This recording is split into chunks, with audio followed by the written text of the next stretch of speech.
Hi, everyone. Welcome to our Reversing on Plants podcast. My name is Charmaine, and I'm the dietitian and owner and founder of our Reversing on Plants, Reversing Diabetes System. So very excited to have you guys on here today. I have Galia here. Hi, everyone. Amazing. Good to see everyone on YouTube and good to talk to everyone on podcast. And we are so excited to talk about this topic today because as we're working with people living with diabetes, we realize this is such a big part of our culture and our diabetes culture. And the culture is diet culture. And this is especially something that I want to talk about because I think our diet culture can become very toxic and it can become very straining to a lot of people living with diabetes. And so I've seen people, guilt trip themselves over diet culture, or they feel like they're not enough because they're not eating exactly the way other people are eating or what is recommended. And there's a lot of unnecessary stress. And we really want to address this so that we can halt this, that we can break the cycle of this diet culture. And I know, Galia, you're very passionate about this as well. So what makes you so passionate about changing our diet culture in diabetes? Yeah, so for me, I feel like the first kind of moments where I was exposed to diet culture that I can remember, because I think it happens a lot earlier than we actually can recollect, but was, being in the fitness industry before I was diagnosed with type 1 diabetes, right? Like diet culture is so prevalent in the fitness community. And then when I got diagnosed with type 1, I had a lot of ideas about diet almost imposed on me, and they were never revisited. It's something I had to look back on years later and be like, okay, why do I think this way? Or, what are these inherent thoughts that I have and these intrusive thoughts that I have about foods, thinking about certain foods as being good, right? Others as being bad, or having to earn food, right? Having to earn the right to eat certain things. And I think for me, this is such an important topic to speak about because it's something that we don't often realize is really limiting our well-being and happiness on a day-to-day basis. A lot of us kind of, without recognizing, go with the flow of what diet culture dictates we should be doing, right? What's good, what's bad, which diets are the good diets to follow and which ones are the no-nos. And I think a lot of the time we subscribe to those ideas without actually questioning why, or what is the evidence in place to kind of suggest that, okay, is there truth to this? Or, is this an absolute farce? And so for me, I want to talk about this because I know that I experienced such liberation when I let go of subscribing to, okay, low carb is the only way. Like I spent years of my life, particularly in the diabetes space. Low carb is something when you get diagnosed, it can almost feel like it's like kind of forced on you. And I can understand why that happens at first. I think when you get diagnosed, or at least for me, when I got diagnosed, so much was up in the air and it was such an emotional experience. And I essentially, looking back at it, felt like I was mourning like the loss of something, right? Like I was in a period of mourning, and just going for a low carb diet made everything easier because at the surface level, it meant that my blood sugars looked more stable. But over time, I realized I felt so restricted. I was so unhappy when it came to my day-to-day and eating foods. And I became a really kind of unhealthy individual. Like my mindset, the diet culture that I had subscribed to was really limiting my quality of life and potential for, a higher quality of life. And so I'd love to speak about this because I personally wish that someone had spoken about this with me at that time. And hopefully this elicits some kind of a response for you listeners. That could be a positive response. It might be a negative response, but I think just having that awareness of the pervasive diet culture that is around us then allows us to take that initiative to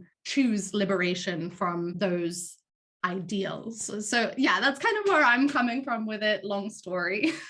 Charmaine, for you, what is your kind of personal experience with diet culture? Why do you feel like this is something that we need to speak about? Yes, that's a really good question. I think personally, and in my experience in working with clients, I think this is such a prevalent topic that not a lot of us talk about, right? In my profession, of course, my job is to help people like lower their blood sugar. And you know, a lot of times it's really focused. Well, I don't want to say it's really focused, but I think a lot of our emphasis is on our results. Like we really want our clients to be able to reverse their diabetes, get off medications. But I think throughout the process, I do see a lot of people struggling with the diet culture. I think me personally, when growing up, I think I had a lot of body image issues. I'm Asian, so, you know, I think growing up in Asian standard, it's much more strict. I think growing up, you know, even if I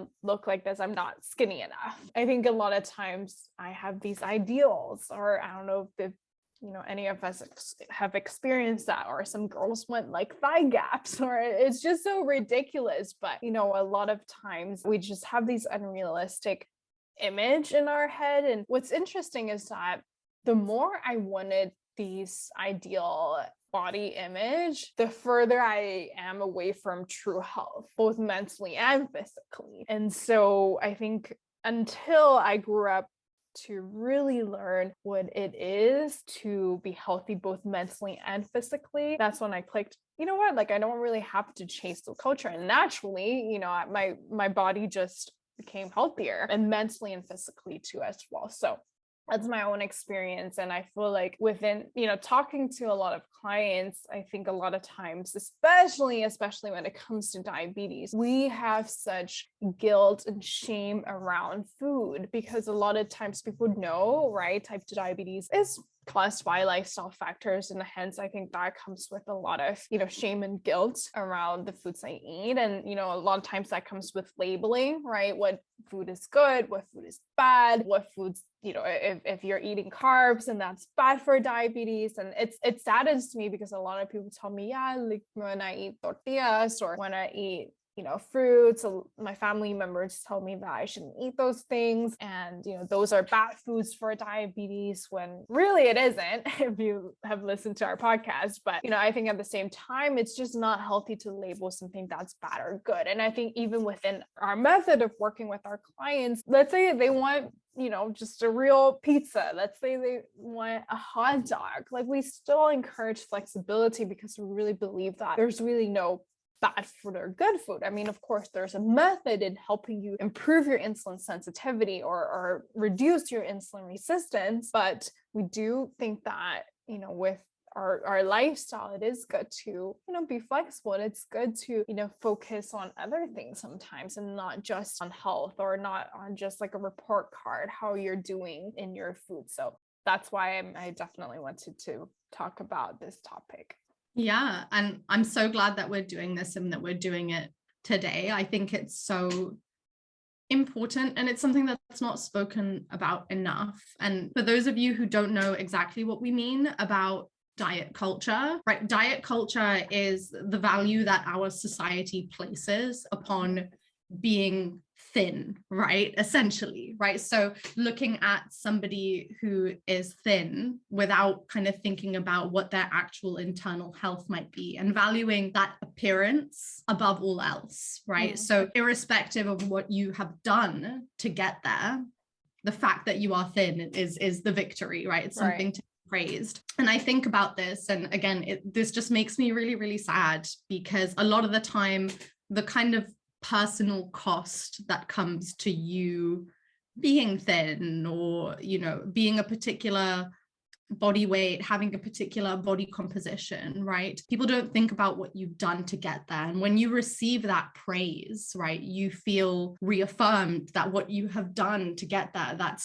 personal sacrifice that you have made to achieve that standard dictated by society on like what's attractive, what's desirable, you're reaffirmed for doing that. And it reinforces these kind of eating behaviors and patterns that we go through, irrespective of what that might be doing to our health. So in diet culture, you know, we spoke about what that looks like in terms of body shape, but how diet culture, the how, right, looks like, you know, limiting what you eat, right? Subscribing to particular types of diets, labeling foods as being good or bad. And this is something that drives me absolutely crazy, because I think everyone in today's world is exposed to this. When you open up any form of social media, the number of times that I see Instagram posts or something being like, don't eat this if you want to lose weight, or don't eat this, pretty normal foods a lot of the time. I'm looking at that and I'm just thinking, this is insane, right? And we're so bombarded by all of this information, by all of these cues in media, whether it be television, movies that we see, social media, things like Instagram, TikTok, Facebook, the number of like gurus I've seen on Facebook being like, eat this if you want to, lose 20 pounds in this much time. I'm sitting there thinking, this is so, dangerous. It's so toxic for our society. So I'm super excited to just talk about this and kind of set the record straight, particularly when it comes to, diet trends, diet culture in the diabetes space, because I think these messages, we are so bombarded by these messages. And just like what Charmaine had said, where, we've had clients come and say, my family has told me not to eat this, right? I share that personal experience too. I remember in school, I was literally eating a sandwich that I had packed from home. This girl came and literally almost slapped it out of my hand and was like, you shouldn't be eating that. And in my head, I'm thinking, what do you know about what I should or shouldn't be eating? To the point where like I became so uncomfortable, because it felt like everybody was making judgments about what I should be eating as somebody with type 1 diabetes. Wow. That I ended up either just not eating around people out of fear of judgment. And I think this is super, super common. Or I would go and hide if I had to eat, which is so messed up. I'm sorry, that's horrible. Anyone from my school is listening who did this to me. That was not nice. But essentially, I feel like these experiences are so common, they're so shared, right? That feeling of judgment if you eat something that people think is, a bad food for diabetes, right? Something you shouldn't be eating. And that fear of judgment, of criticism is so real that we end up kind of changing things in our life, either avoiding certain foods that we would enjoy eating or actually could benefit from eating sometimes, right? And having these unhealthy behaviors, straining our relationships, because of those ideas, that makes me super, super sad. Yeah, I mean, I'm sorry that you had that experience, and that infuriates me, because I feel like that kind of food shaming, not even dietitians do that. I mean, like even I don't, people think that dietitians are like food police, but even I don't do that, and I think it's just so sad that I think, especially because food is very personal, we develop, relationships with food. And I feel like it's just infuriating to me that people, that people are very judgmental. Sometimes they come from a good place, doesn't necessarily want to hurt you, but I think we just really need to relearn how we talk and how we receive things as well. And that brings me to talk about, okay, what are the most common diet trends in the diabetes world, and what are the problems with them, and how can we just really rephrase and relearn and re-educate ourselves what's really right and what's really just unnecessary. How does that sound? Yeah, for sure. So what would you say are the most common diet trends in the diabetes space? Yeah, definitely low carb or keto. That is the most common thing that I see, because naturally, right, if carbs spike your blood sugar, then let's not eat carbs, right? That's the most common diet trend that I see. But that's first of all, I see a lot of doctors, not every doctor is like that, but I see a lot of doctors recommending clients to go keto or to go low carb. Now, I think doctors are amazing. They're very educated in what they do, but I do think a lot of people need to understand that doctors don't get enough nutrition education in their medical experience or medical schooling experience. I think a lot of dietitians and a lot of nutritional professionals can agree that when it comes to helping people with diabetes, low carb or keto is not necessarily the best way, because when you're cutting out carbs, you're really cutting out a lot of essential nutrients that is crucial for metabolizing glucose. And actually, studies and scientists have found going low carb and keto is a surefire way to decrease your glucose tolerance. It's a surefire way to help your body decrease its ability to process carbohydrates, which actually makes things worse. Yes, you're kind of putting a band-aid on things, but you're not really solving the root of the problem. It's kind of like if you had a splinter and it hurts, right? You don't want to touch it, so you just put a band-aid on it and you forget about it, but you never took out the splinter. And that's exactly what's happening with low carb and keto, because you're just putting a band-aid on things, but you're not really solving the root cause of the problem. And it makes things worse, because if you keep a splinter in there, it's going to inflame, it's going to get infected. And so that's the number one reason why I feel like it's very problematic when our doctors, or when people that they think they know about diabetes, tell people you shouldn't eat carbs because it spikes your blood sugar. And what's interesting is I was actually on Instagram and I saw another dietitian. She posted this video of a nutrition guru. I mean, for your information, anyone can call themselves a nutritionist. There's actually no licensing to that. So anyone can call themselves a nutritionist. But that person, he basically ate a piece of Ezekiel bread, a very healthy bread, and he was just showing his glucometer, his CGM, and he was like, hey, look at this, like this spiked my blood sugar, and so that's why it's a bad food. But what's so funny is that his blood sugar was well under 140, which is, actually our American diabetes standard of our normal blood sugar. It was well under that. It was just like a little spike, which is actually normal. It's actually normal for our bodies to have a spike in blood sugar when we eat carbohydrates. That's what it is. It's energy. That's what it's for. And I think a lot of times people feel like, oh, like it's bad that my blood sugar is going up. It's normal. Even a normal person without diabetes, their blood sugar will spike. And so it's just very interesting in, how many misinformation that we get from the internet or from social media. And you really, really have to be careful who you're listening to and who you're getting the information from, because it could be someone that is not very nutritionally educated. It may be someone that learned nutritional information from the online space and without any scientific research. So I think it's a very, very dangerous place. So I definitely think that is one of the common diet trends we need to be very careful of when it comes to diabetes. Yeah, I think low carb is like super, super prevalent and super, super dangerous in my opinion. And that's coming from someone who did low carb for like a very long period of time and felt very miserable. But like, I truly feel like with my personal experience, I think about like how I used to eat when I was low carb, like what I ate, the quality of the foods that I ate. And most of the foods that I ate were not nutrient rich foods. They weren't like real foods for the most part. Like I was eating a lot of animal protein. I was like snacking on like ham like all day long. I didn't eat much kind of fruit or veg. I felt like I was super restricted a lot of the time. So like if I went out with friends or family, I felt like I was so limited in my choices because I had to meet this criteria of being low carb and like not wanting to use insulin, right? And I think for a lot of people who are type 1, a lot of people who are type 2 as well, who, have a more kind of complex regimen with them medication, right? I think that's the fear. It's like, oh, if I eat carbs, I'm going to have to take more medication and I don't want to do that. But really, like Charmaine said,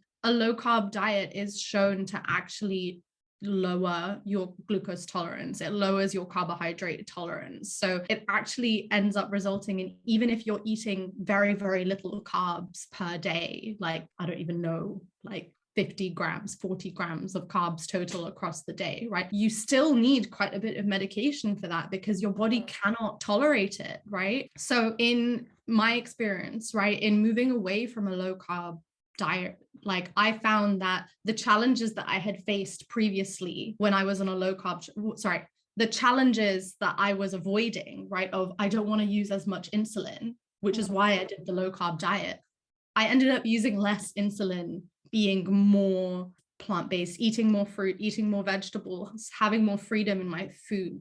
I use personally like a fraction of the insulin that I used to use. And over time, I continue to use less and less. And that is true for, I really want to say, almost everybody who makes that kind of change. You actually reclaim so much freedom in shifting away from that. And it's crazy. It's really insane when I think about it, when I think about how restricted I was in my eating in that hopes of, let me control my blood sugar, to the point that if I had like 5 grams of carbs in some kind of a food, it would spike my blood sugar like crazy.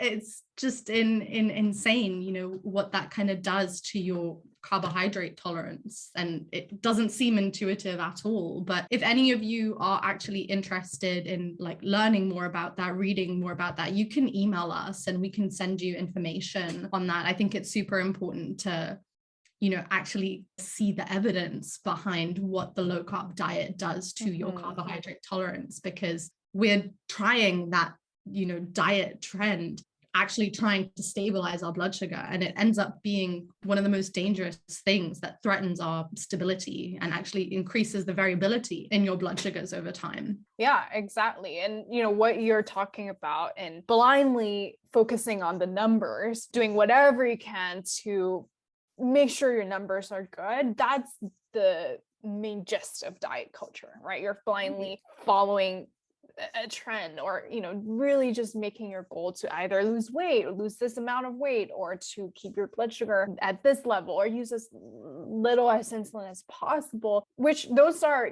not bad things inherently, but I think our method or our attitude of doing whatever we can to make that happen, that's the dangers of diet culture. And one of the definitions of type 2 diabetes is that it's actually a disease of carbohydrate intolerance. And it's so interesting because when it comes to low carb, it actually causes carbohydrate intolerance. So it's really a cycle of not really getting out of it. And a lot of people will share that they go on a low carb diet, they control their blood sugar in the beginning, but then slowly it creeps back up again, even if they didn't change anything about their diet. And it's really because of the carbohydrate tolerance. And I can go on and on about this, but I think another thing that I think we should really change about our common diet trends in the diabetes culture is calorie counting. Oh my goodness. I used to count calories all the time. And, maybe that was one of the things that sparked my interest in nutrition, which I'm grateful for that. But it was just miserable having to have a 1,200 calorie limit because, I'm smaller. And, a lot of times I'm like, oh, that's what I need to lose 5 pounds in this month, so I'm gonna do 1,200 calories. It was just miserable. I think a lot of times with calorie counting, a lot of people's goal with calorie counting is really to lose weight, because they hear that, okay, if you lose weight, it'll help with diabetes, it'll help you lower your blood sugar, which is true. But I think a lot of times people put too much focus on losing weight. And the thing is with calorie counting, and one thing that people need to know is I've talked to many people that were able to lose weight with calorie counting, with calorie restriction, but wasn't able to lower their blood sugar. Again, because they didn't really address the root cause, right? They just lost weight, but there might still be fatty acids in your liver cells, in your muscle cells, that causes insulin resistance, that causes your blood sugar not being able to go down. But anyways, I think calorie counting is very dangerous as well, because it can cause anorexia. It can cause, not in every case, but in a lot of people, it can cause anorexia, fear towards food, or even just not listening to your body, not listening to your hunger and fullness signal. And that also brings me to intermittent fasting. That's another very common diet trend. Not saying that there's no like studies or whatever on intermittent fasting. On some level, in some people it does help, but I think a lot of times in intermittent fasting, it also takes you away from listening to your body. When your body's hungry, you're forcing your body not to eat, but your body is smart. It's actually telling you something. So I think it's also very important to listen to your body as well. And I think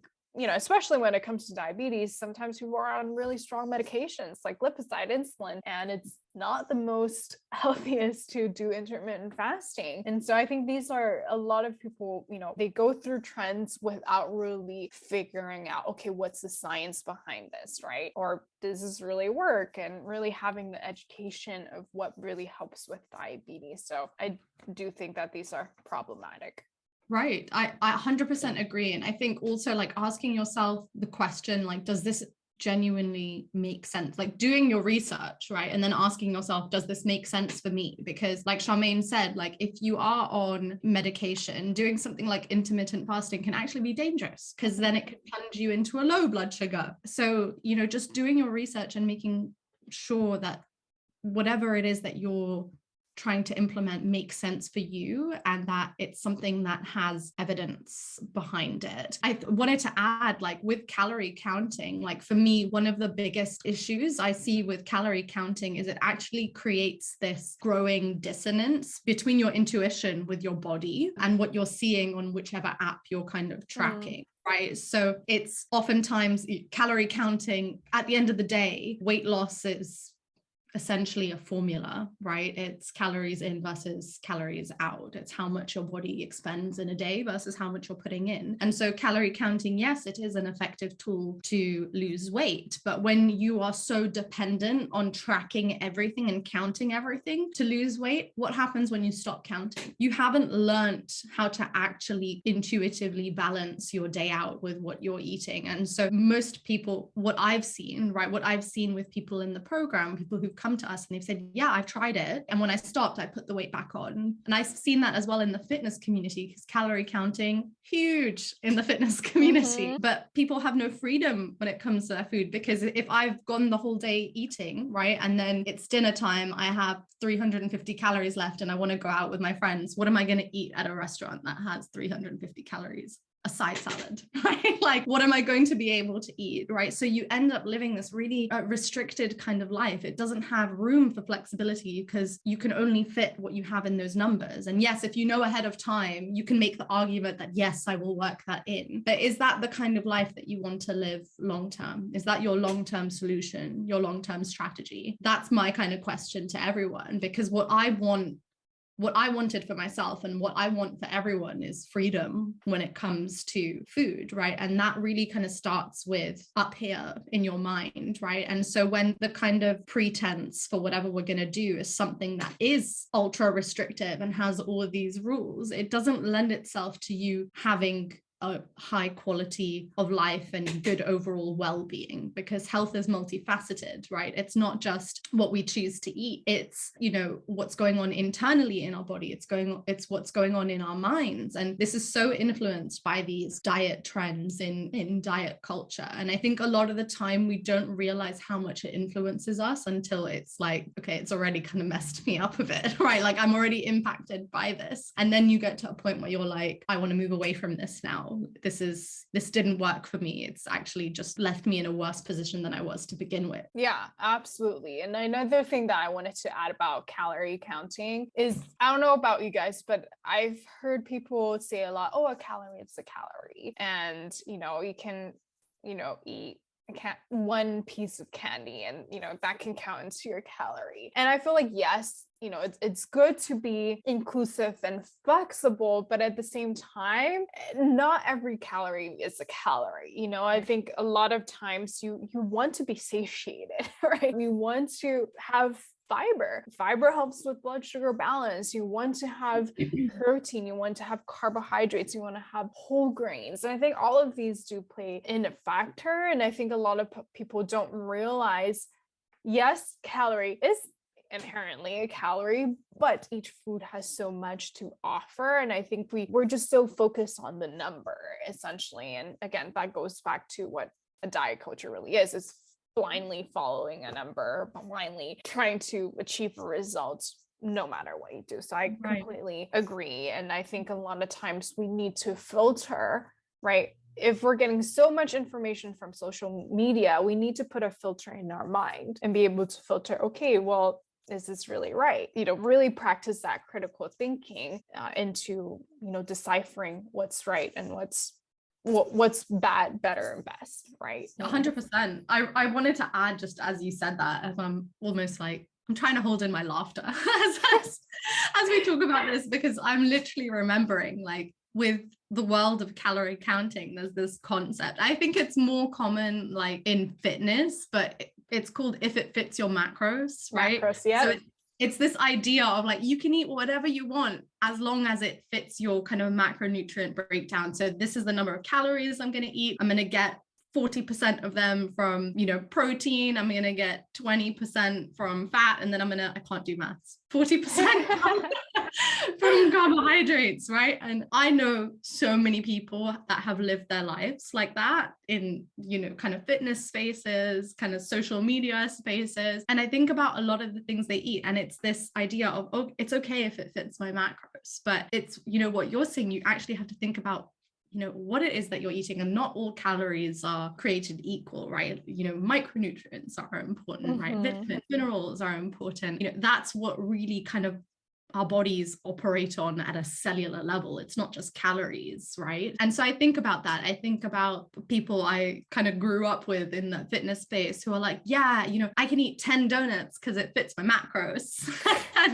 And I'm kind of just sitting being like, that's fine. Like you could do that, but like long term, is that like the best approach for you, So I just think it's crazy. It's crazy the things that we get exposed to and the things that get normalized in different, communities. Like I said, like in fitness, if it fits your macros is huge. It's like, it doesn't really matter what I'm eating as long as I'm following that breakdown. In the diabetes community, like low carb, calorie counting, keto, like those are the things that everyone follows. And I think it's tough. Like I think about my social media page and like how I've felt in the past. Like when I engage with, I think like 1,000 or 2,000 people who are type 1 on Instagram, and also people who are type 2. And I see everyone posting their A1C being like, this is my A1C, or this is my blood sugar graph. And then you sit there looking at it, feeling inadequate because you're thinking, those aren't my numbers. I don't have their numbers. What are they doing? What they're doing must work. And then you see these trends that are all over social media, and it's like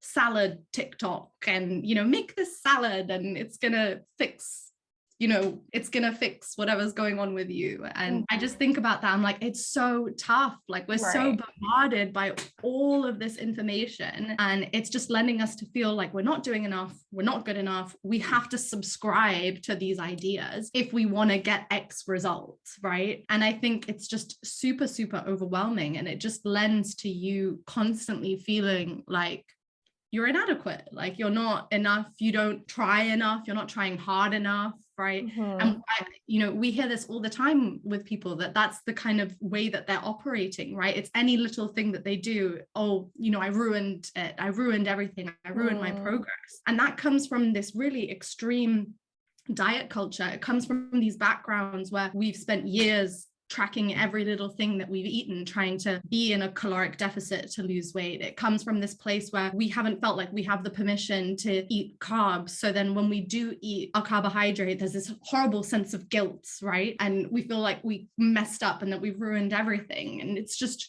so insanely overwhelming. And I think today, like what we want for anyone who's listening is that acknowledgement of, you're not crazy if you're feeling this way. It's this culture and this society, this diet culture that we're so exposed to that lends to us feeling this way. It's totally like, you are normal if you feel this way. You have been led to feel this way by this culture that we're exposed to. And, there is a way out of it as well, right? Like there are things that, you can do to help work yourself out of those ingrained ideals that come from diet culture. I love that. And what do you think are the ways that we can, filter? Because I think everyone is guilty of buying into diet culture because we're so bombarded with it, right? And so what do you think are some tools that we, our listeners or YouTube watchers, can practice in, reclaiming freedom from diet culture? Yeah. So this is something that like I personally do, and I still do because it happens all the time. But most people in today's world have some form of social media. And I feel like social media is where a lot of this is reinforced. Like I've gotten DMs on Instagram from like Keto Mom 900 telling me like what I'm eating is wrong. I'm sorry. I mean, you have to laugh at when stuff happens, you know, but like all to say, you know, most of us are on some form of social media, right? Most of us are, you know, out there in that kind of a space. And so we do get exposed to this. And so I think recognizing and identifying pages or content that doesn't make you feel good, that makes you feel inadequate or reinforces these ideas that you would like to move away from, if you would like to move away from, right? And unfollowing those pages or blocking those pages. So I know, you know, my partner calls it doom scrolling, when you're on your phone and you're like just rolling from piece of content to piece of content. And what I've started to do is when I'm scrolling, if I see a piece of content that makes me feel bad about myself, or like I'm not doing good enough, or, you know, like, I don't know, I'm inadequate. So whether it be diabetes related, or, you know, like I feel like body shamed or something that just makes me feel negative, I'll unfollow that page, right? And I would do that even if it's someone that I know personally. And it's kind of like wild, but even if it's a friend, you know, I will kind of just block them temporarily. I will mute their stories just so I don't have to see that stuff, because you have to protect your energy. You have to protect your space, particularly if you want to work towards having freedom when it comes to food, having freedom in your health, reclaiming your health and well-being, and trying to live the best life that you can. So I think one thing in today's world that's super, super easy for all of us to do is, like I said, unfollow, block, mute stories of people, pages that don't serve you. And over time, that kind of lends itself to you creating a social media space of content that actually makes you feel good, right? And that's what it should be doing. It shouldn't be something that makes you feel like you're doing a shoddy job in your day-to-day life, right? So that's one thing I think that's super, super helpful. I think recognizing, like, for example, like I said to Charmaine, you know, getting DMs from people when I post my food on Instagram. I like taking photos of my food personally. It motivates me. I like making food and then taking a photo of it and having it look nice, because I feel good. I feel like I've done something good for myself and it makes me happy. And I want to share that on my social media because that's just what I feel like doing. When people DM me, I've kind of invited people to comment because I've posted it. So just recognizing that people can feel however they want to feel about my content, about what I do, and then recognizing that I can also share my opinions and views in a non-aggressive way with people. So if somebody messaged me saying, you shouldn't be doing this, you should be doing that, or like what you're doing is wrong, you're going to like ruin your A1C, you're going to, I don't know, whatever. I'll just say, I'll take the time to explain, because I like to view myself as an educator at the same time. And that is an opportunity to spread knowledge. People can do with it what they want. If you don't want to hear it, that's absolutely fine. I get it. I've been in situations where I didn't want to hear it from people. That's cool. But I'm going to put that out there. You messaged me, I can message you back. And then I leave it at that, right? So I think viewing yourself as an educator at the same time. So if you are following a certain way of eating, I'm not calling it a diet, right? If you, for example, I call myself plant-based, right? And I love that I'm plant-based. So I want to view myself as an educator on being plant-based. And so having pride in that and conviction in that, and instead of viewing it as a thing of, oh, maybe I shouldn't be doing this, equipping myself with the information behind why I'm doing what I'm doing. So whenever I am exposed to criticism, if a family member tells me, oh, Galia, you shouldn't be eating that, that's gonna, you know, spike up your blood sugar, you shouldn't eat bread. I love bread. But, you know, explaining to them, you know, okay, no, you know, it is okay. And this is why, right? A lot of the time, these ideas that we have come from this misinformation that we are all exposed to. And so just viewing that as an opportunity of, okay, I might have also said a comment like that to somebody in the past because I didn't know at the time. And so viewing that as my opportunity to share some information in a non-imposing, non-condescending kind of way, and just saying, this is why I'm doing what I'm doing. I would love if you could respect that. That would be awesome. And then leaving it at that, right? I feel like that's, you know, I think 3 things that you can do that can really help you start to move away from, you know, these ideas in diet culture. Yeah, I love that. And I love what you shared about just being firm in what you believe in. And I think one of the biggest lessons that I learned personally is not to give too much power to other people, right? Not in a bad way, but at least really, knowing that, being confident in yourself, being confident in your gut. And I think those of you who are still listening to this, I know that you have a good gut intuition. That's why you're listening to this, right? You know that this is right. And I think a lot of times, even me, myself, a lot of you know me from TikTok, I have so many people telling me that what I'm doing is wrong, what I'm teaching is ridiculous, and I'm a liar or whatever. But I think I'm learning, I think in the beginning it would, affect me a lot.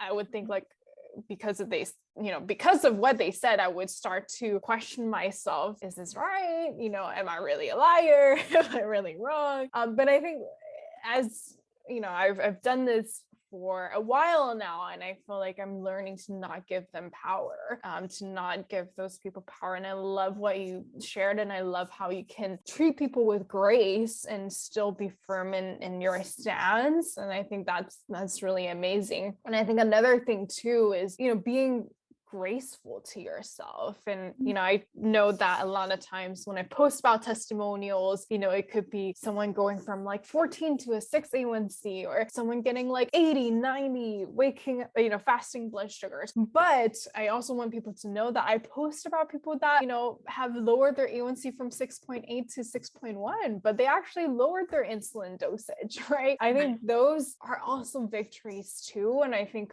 we need to be kind to ourselves and graceful to ourselves with those little steps, and even, I love this interview that we had with one of our clients where she was able to lower her A1C from 7 to 6. I think 7, I forgot the exact number, but it was like 7 point something to like 6.3, and she was so proud of herself, and we're so proud of her. And I think people need to know that you don't necessarily have to have this amazing slash in your A1C or amazing like blood sugar number. Of course, like those are encouraging, and I feel like we post that because to show people they don't have to shy away from carbs, right? That's why we do want to highlight those testimonials. But at the same time, progress is everything. How you feel is even more important than the numbers, right? You getting off medication and maybe your A1C just dropped a little bit, but you getting off medications, that's huge. That means your body is getting better at processing carbs, right? So I think those are the things I feel like it's very important for us to practice is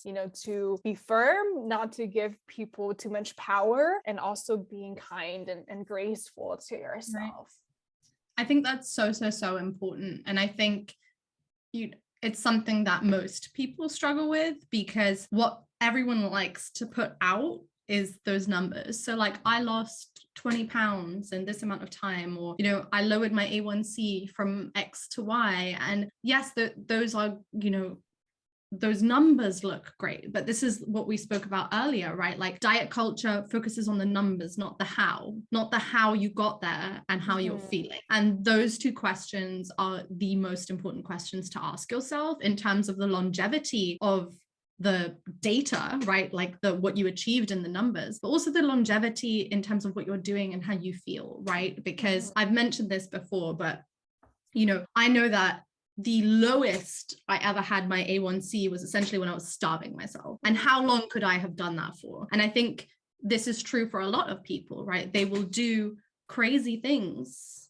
that harm themselves, that harm their well-being for the sake of the numbers. I would much rather a 0.1% drop in my A1C, but feeling free in terms of my food and my life and feeling happy than being at an A1C of 5.5%, right? Because what have I had to do historically to get there? Or what have I sacrificed at a personal level to get there? And I think asking yourself, like I said, there's two questions. How did I get that result, and how do I feel throughout that process in getting that result, right? Don't just praise yourself for the sake of the result. Praise yourself for the effort that you have put in. Praise yourself for stopping negative and intrusive thoughts. Praising yourself for acknowledging when you're feeling down, praise yourself for drinking enough water on a daily basis, because that can be hard to do, right? There's so many things that go into, the way that we take care of ourselves and us being able to get those wonderful results. And a lot of it, we don't give ourselves that praise for. So I think sitting with yourself at the end of the day, and instead of just praising your numbers, praise the things that you did on a daily basis that you can feel proud of. And I've said this before, right? You want to feel proud of what you're doing for your body. You don't want it to be something that you would hide from people, right? So if you only ate like a piece of toast on a day just to lose weight, or, if you felt like super restricted in your food, is that something that you would be proud to share with the world? Would you scream it from the rooftops? Probably not, right? You want to ask yourself, what are the things that I'm proud of? And I think putting more value in those things that you've done that you can be proud of, as opposed to, just the numbers, right? That's moving away from diet culture. Yeah, I love that. And I think one more thing that I want to add is really, re-educating yourself on health, on nutrition, because, and a lot of times, not just focusing on this study or that study, wow, like this study showed that low carb diet, lowered their blood sugar. That, of course it does, right? But what does the meta-analysis say, right? What does the long-term nutrition, scientific journal says, right? Like, I think really just refocusing on that and just really re-educating yourself. What is the science behind this? What do I want? And I love the two questions that you brought up, Galia, of asking yourself, how did you get there and how does it make you feel? Those of you who are listening, write it down. Those of you watching, write it down, because I think it's so important to ask yourself that. And I'm a big believer in protecting your energy. I'm a big believer in really focusing on feeling good, because the more you feel good, the more good health is going to come. It's really actually neuroscience. There's actually really a lot of neuroscience about, how you feel and how it affects your body cells, how it affects your brain cells. It's just crazy, and I can go on and on about this, but I think those are really, really two important questions that we can, conclude on. Is really asking yourself, right? How did you get there and how do you feel in terms of dealing with diet culture? Is there anything that you want to add, Galia? I feel like I've spoken so much.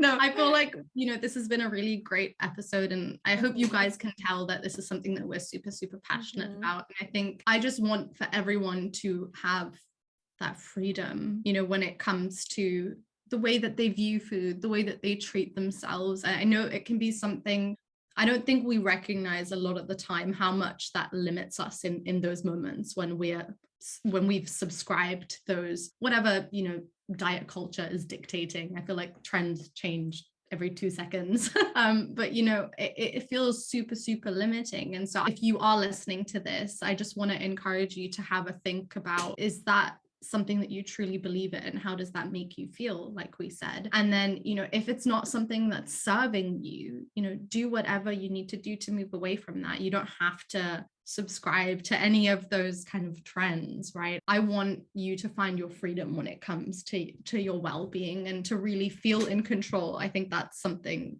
super important, is just being in control of your own well-being, your body, how you feel, right? I think when we relinquish that control, we can feel super lost in life, and it affects every kind of avenue of your space. And I think just being aware of that is step one to being able to find your footing again, and then redefine what well-being, what health looks like. And like Charmaine said, just educating yourself, right? Like just trying to really understand what health truly is. I think it's one of the best decisions you can ever make for yourself in your life. Like I said, it will give you back so much freedom, and it's something I just really want for everybody.